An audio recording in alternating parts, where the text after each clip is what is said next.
Hi everyone, welcome back to my channel. So I'm very excited to talk about step by step on how I was able to negotiate and increase my salary by 40% in less than 4 years. So I wanted to start off the video by explaining why I decided to film this video. So when I first wanted to learn about how to negotiate salaries and when I started doing my research, I was actually shocked by how lack of information is out there on exactly what steps that I need to take in order to ask for a salary or how to even go about doing salary negotiation. Granted, there are a lot of research out there talking about the gender pay gap, about how women tend to get paid anywhere between 10 to 20% less than men counterparts.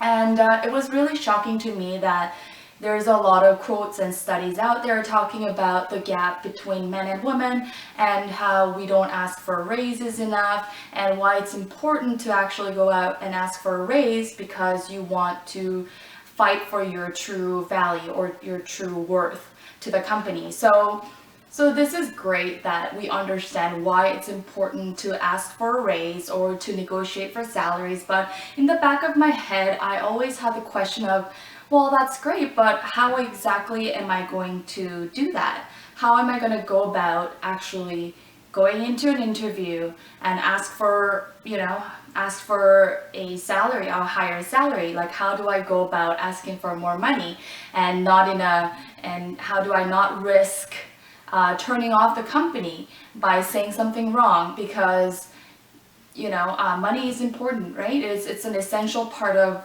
your job, and I wanted to make sure that I know the do's and don'ts and some of the techniques or etiquettes that you should be aware of. So that's I decided to attend salary negotiation workshop, and oh wow, I was so shocked because I definitely am not alone. The workshop was completely sold out event, and there was a palpable energy in the room, and there were so many questions about what to do and what not to do. So I realized after attending that workshop that I'm not alone, that there's probably so many people out there in the world probably wondering how exactly am I going to negotiate salaries or ask for raises, because this is not something that we talk about on a day-to-day basis, but it is so critical for our overall health and well-being, right? So this is one of the reasons why I decided to film this video, is to share the information with you. So if you want to learn more, then just keep on watching. So first of all, let's go over some of the key points to successful salary negotiation. You have to go into the meeting with confidence and stay positive throughout the whole process. The key is you need to be prepared by knowing your market value. During the negotiation, you have to remember to utilize value-added statements and avoid stating the salary expectation at first. If all else fails, consider some total rewards and benefits that you can negotiate in lieu of salary increase. So until recently, I wasn't actually aware that there is the best time for negotiations and made the rookie mistake of negotiating salary way too early. So I'm totally guilty of not understanding the timing in negotiations in the past, where I've had an interview scheduled but was trying to negotiate salary even before having one. As you can guess, it didn't turn out great, as the company ended up canceling the interview by stating that given my number of years of experience, the initial salary expectation was deemed fair and that they were no longer interested in interviewing me. So learn from my mistake and don't try to negotiate too early or too late for that matter. Once the potential employer gets to really know and really want you, which is the best time, as you can see right here, and this happens to be just around the time for final interview or right before they make you an offer. Be diplomatic but smart about what you're asking. Also, I want you to remember that this is not your first rodeo, meaning you've had past experience negotiating to buy a car, negotiating mortgage interest rates, or asking for vouchers if your flights gets delayed or canceled. So why not use those past experience and think about what made it successful or not so successful? For me, I've personally done research on multiple companies and used one offer to get a better offer from someone else. I've used this technique both when I bought my first car or when I negotiated for better interest rates with multiple banks. So think about how successful you were and what helped you to increase your confidence from this experience. So as I mentioned before, one of the keys to successful salary negotiation is to do your research and doing your homework. Before you walk into that interview, you should have a very good idea of what your market value is. So how do you find out what you're worth? Well, here's a list of all the online websites that you can visit, and I've personally used almost all of them, with the exception for NOC, which is National Occupational Classification, and Robert Half publications on salary guides. So once you arm yourself with what you should be making given your number of years of experience and job responsibilities and or titles, try to avoid stating salary expectation first. If possible, try to delay it as long as possible. During the interview, you can use these simple value-added statements if your interviewer brought up the salary expectations at the beginning of the interview.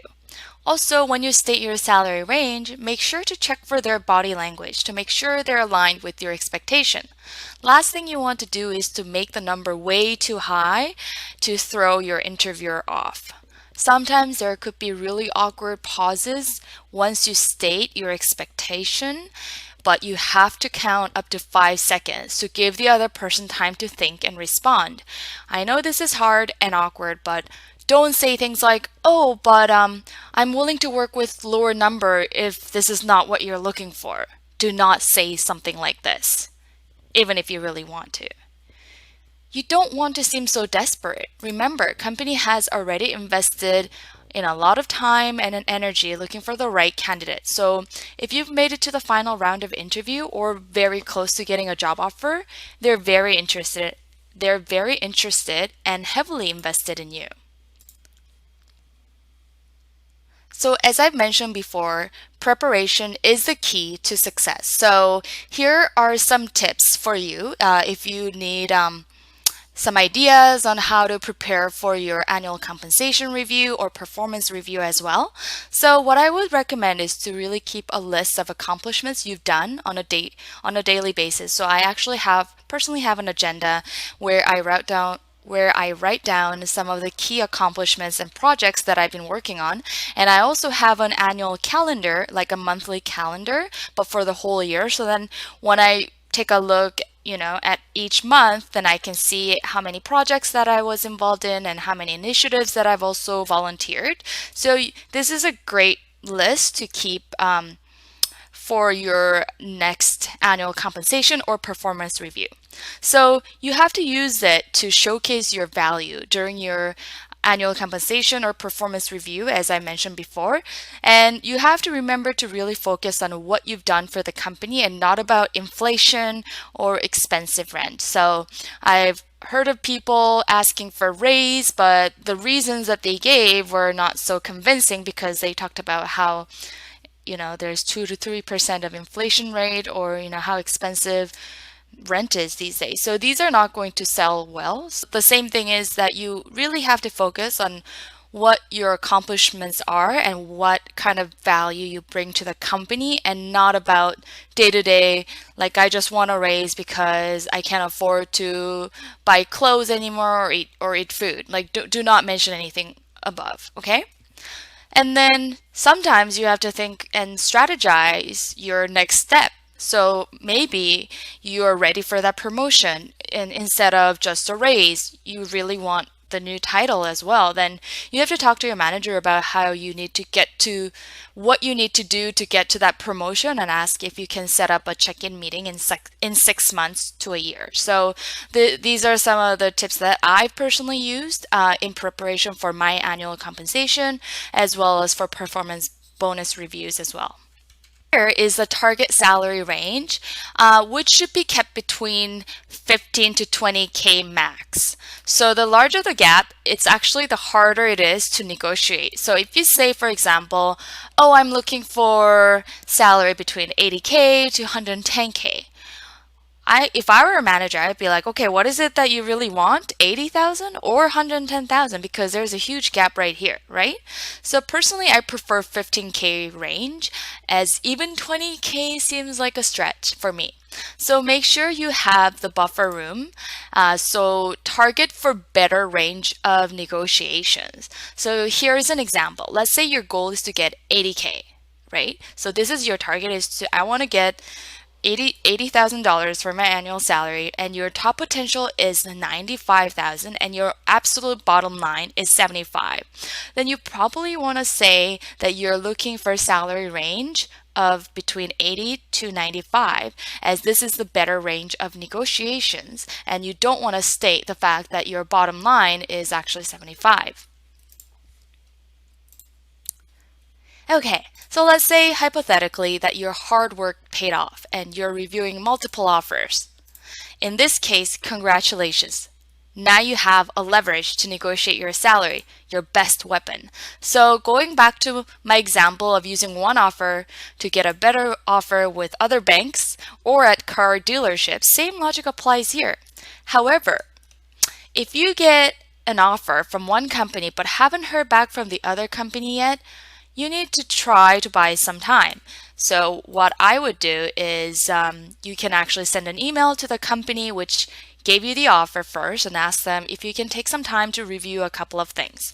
So for example, send an email to the company which extended the offer and say, oh, I'm so excited about this offer, but I have a few things that I would like to review first. Would you mind if I take a couple of days to review things over?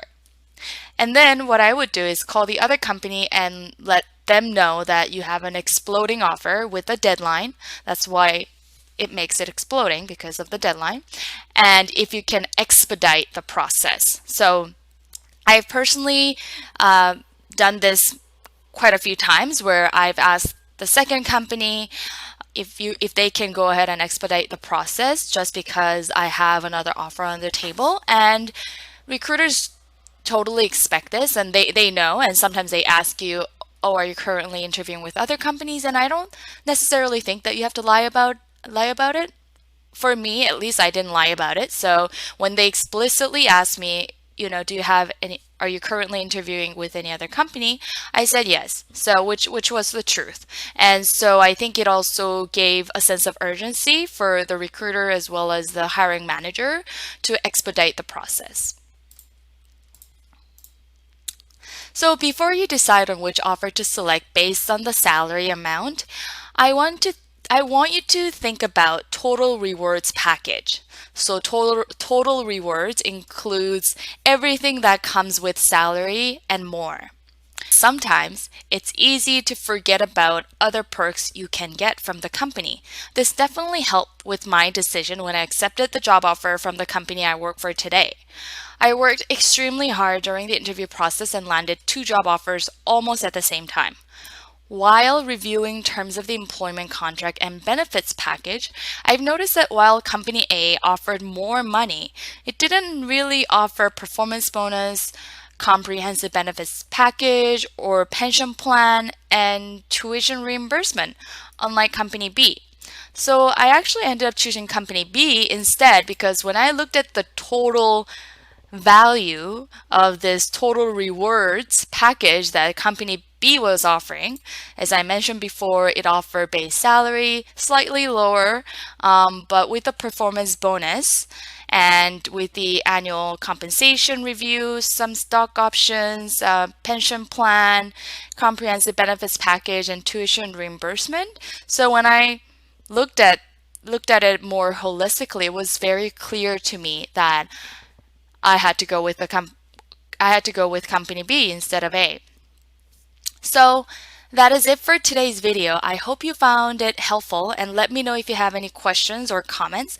I'd love to hear from you. So if you'd like to see more videos like this, then don't forget to subscribe and like my videos, as it really helps me to stay motivated. So Happy negotiating, and I'll talk to you guys later. Bye.